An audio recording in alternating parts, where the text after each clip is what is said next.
Nah, yang hilang dari peradaban modern adalah Allah itu tidak begitu hadir di hati kita.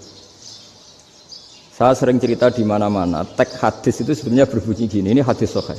Mangka na yu'minu billahi wal yaumil akhir fal yukrim jarohu. Ada yang fal yukrim jarohu dhaifahu, ada yang fal yakul khairan aw yasmut. Siapa yang iman dengan Allah dan Rasul maka harus memuliakan tetangganya, memuliakan tamunya. Dulu itu ada seorang ulama dipanggil anak muda, dibully terus sekarang. Wahai kiai, datang ke rumah saya. Datang kiai itu. Setelah sampai ke rumah orang itu, silakan kiai kembali ke rumahnya. Saya tidak butuh kiai. Kiai itu dengan riang kembali. Setelah di rumah dipanggil lagi. Pak Yai, silakan datang ke rumah saya. Datang lagi. Ya senyum-senyum kiainya santai. Wah, nggak jadi butuh Pak Yai. Silakan kembali lagi. Sampai 3 kali. Oh itu kalau rektor digitukan marah itu. Dosen marah. Kiainya santai. Santai, senyum-senyum, rileks. Ketika ditanya, kenapa Pak Yai tidak tersinggung? Jawabannya unik. Anak muda, saya ini senang sekali nuruti perintah Allah, disuruh menghormati tetangga. Sehingga ketika Anda manggil, ya saya datang. Ketika Anda nyuruh pulang, ya saya pulang. Saya senang sekali nyenengkan tonggo. Dan itu perintah Allah, jadi tidak ada hubungannya dengan kamu. Wah, pemudanya nangis minta dimaafin. Kalau kita kan enggak, kita ini dosen, kiai, mungkin kita doktor, mungkin kita profesor. Tapi kita ini sering didikte oleh orang bodoh. Kalau orang bodoh itu jengkel, lo kita ya jengkel. Lo kamu jengkel, dijengkelkan orang bodoh itu namanya terdikte. Itu bodoh apa pinter? Oh itu tidak pinter sama sekali. Kalau betul-betul kamu pinter, hanya bisa didikte oleh Allah Subhanahu wa Ta'ala. Jadi antara hukum Allah apa? Wa ahsin man asa'a ilaika, berbuatlah baik sama orang yang berbuat buruk sama Anda. Itu dikteannya Allah. Kalau dikteannya orang-orang bodoh kayak dimangkel ben mangkel, terus kamu mangkel. Itu bodoh apa pinter? Nah, problem kita kekinian adalah wong pinter wong bodoh itu podo-podo bisa didikte oleh sekelilingnya. Terus karuan wataknya perempuan seperti itu, wataknya anak-anak seperti itu, kita didikte. Anak-anak jengkelin kita mangkel, berarti kita didikte oleh orang bodoh. Makanya agama itu unik, kadang ngendikan wa ahsin man asa'a ilaika, kadang wasil man qata'aka, sambunglah orang yang memutus kamu. Karena dengan demikian kita hanya didikte oleh Allah Subhanahu wa Ta'ala, bukan didikte oleh hukum sosial. Cara Jawane nak ngapiki tangga sing apik akeh tunggale. Berbuat baik sama yang berbuat baik pada kita itu mbok orang fasik ya seperti itu, maling ya seperti itu, sama. Tapi kalau berbuat baik sama orang yang berbuat jelek sama kamu itu baru luar biasa. Dan memang teksnya hadis wa ahsin man asa'a ilaika, berbuat baiklah sama orang berbuat buruk sama kamu. Jadi enggak boleh orang didikte. Makanya ngaji di sini diantaranya saya akan cerita dalam sebuah hadis sahih, dalam hadis hasan yang diriwayatkan Imam Tirmizi, ada kalimat dari Rasulullah sallallahu alaihi wasallam. Dawe Nabi, la takunu imma'atan taquluna in ahsanan nasu ahsanna wa in zalamu zalamna walakin watti'u anfusakum in ahsanan nasu an tuhsinu wa in asa'u alla tazlimu. Kamu jangan jadi orang yang mudah diombang-ambingkan oleh orang sekeliling kamu, yaitu kamu mengatakan jika orang baik ke saya akan baik, jika orang buruk ke saya juga akan membalas buruk. Itu namanya Anda didikte. Tapi berkomitmenlah kamu akan berbuat baik meskipun orang lain berbuat buruk. Nah sekarang logika sosialnya begini. Kalau di Indonesia itu ada 1000 kiai, ada 1000 profesor yang ingin membenahi Indonesia.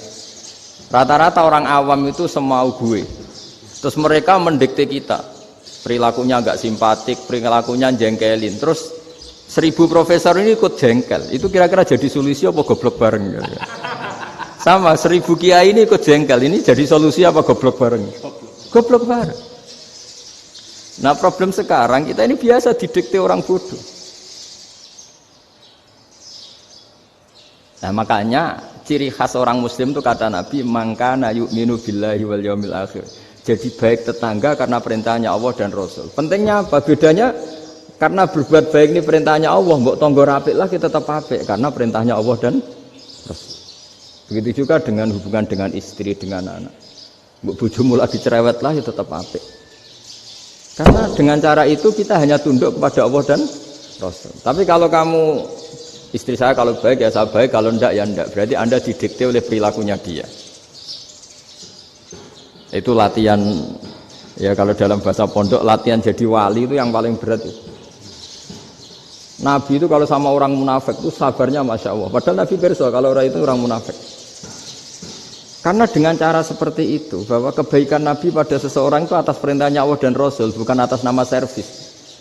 Kalau Nabi hanya baik kepada Abu Bakar, itu mungkin orang bilang, wis adune wong Abu Bakar baik sama Nabi. Tapi kalau Nabi baik sama orang munafik, Abdullah bin Ubay bin Salul, itu kalau nggak perintahnya Allah dan Rasul itu nggak bisa. Nah ini cobalah berlatih seperti itu sehingga kita tidak mudah didikte. Ya saya ulang lagi nggak mudah apa?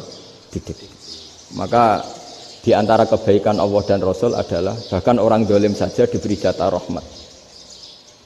Makanya tadi seperti mukadimah yang dibaca Pak Haris tadi, agama ini rahmatan lil alamin. Orang yang dolim saja dapat jatah apa? Rahmat, apalagi yang soleh. Nah kemudian yang perlu dicatat, kenapa kita menjadi enjoy dengan Islam? Islam itu adalah agama yang tidak didikte oleh materi. Jadi kalau Anda ingin makan enak, mungkin kalau pikiran kebanyakan orang, anak-anak muda yang milenial, yang gaul, ingin makan enak ya makan yang disukai. Misalnya sate atau bakso Malang atau apa. Kalau orang-orang yang jadi wali gak gitu cara berpikir. Ini yang masih orisinil. Ditanya, ini dunia baru kesulitan makanan, baru resesi. Cara makan enak gimana? Jawabannya lucu. Ya gampang, idamuhu alju. Idam itu lauk. Kalau kamu ingin makan lauknya paling enak apa? Alju. Kamu harus lapar banget. Sampai kalau puasa itu melihat tempe itu wah luar biasa. Tapi kalau kamu nggak puasa, air putih itu nggak menantang. Tapi kalau puasa, tempe air putih itu menarik dan Anda tetap lahap. Apa? Karena lauk terbaik adalah alju, yaitu lapar. Lah tapi kita ini enggak, kita ini kayak orang bodoh. Kayak orang bodoh tadi, profesornya makan nyaman ya kalau sesuai selera. Nah itu kan sama dengan anak-anak ABG. Anak ABG itu makan lahap ya kalau yang disukai. Lalu bedanya apa ABG sama profesor? Kalau cara berpikir masih sama kan itu. Kiainya juga gitu. Kiai makan enak kalau yang disukai, kalau enggak. Lalu bedanya apa kiai sama orang awam? Orang awam juga gitu, makan lahap ya kalau yang disukai. Nah ternyata perilaku kita ini yang pintar sama yang bodoh sama mas.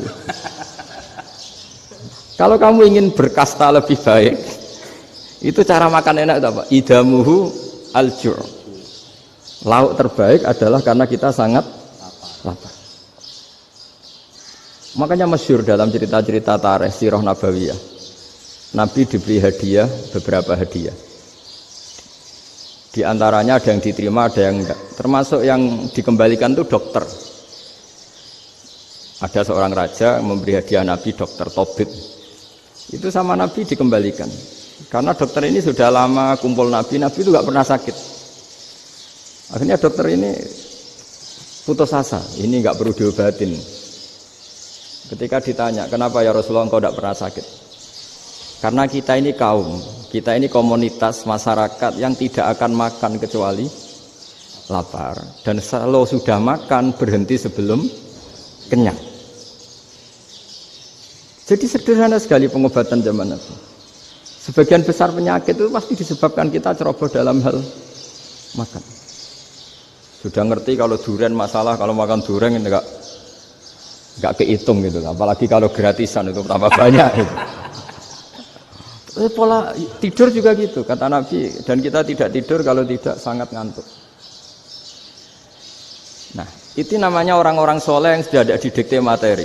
Kalau yang didikte materi kan bisa tidur nyenyak kalau kasurnya enak, AC gini-gini. Sebenarnya enggak, tidur enak itu ya kalau sangat ngantuk. Mbok di gudang, mbok di bis, kalau sangat ngantuk ya semuanya ya enak. Sama, mbok lapar, mbok hanya tempe, tapi kalau sangat lapar itu ya enak. Nah ini ilmu yang mulai hilang, ilmu-ilmu yang mulai hilang.